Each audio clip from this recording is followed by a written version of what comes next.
Ruslarda bitta xunuk gapi bor. Yibi своих чужие боялись degan. Uni переводini o'zlaring qilib olasizlar. Bizni situatsiyamizga rosa mos kelar ekan shu gap. Короче, shuncha paytgacha bitta o'zbek prorab bilan ishlab turgandik.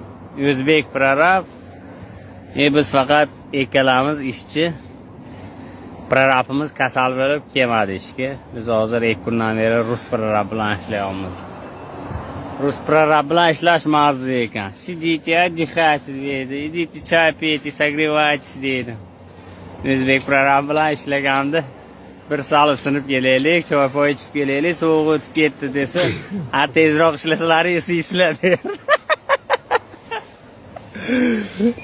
Shanga aytaman, yibi своих чужие боялись. Ruslar mazza qilib ishlab yurgan ekan o'ziniki bilan ishlab. Bu videoni Murod aka ko'rib nitoat tushunmay, sizni azoriyo'man. Hafta qo'yib qo'yayo. Mazzami? Sezon boshlaguncha, oyna yuvish boshlaguncha tishga qo'yib turamiz mana shunaqa. Aynan.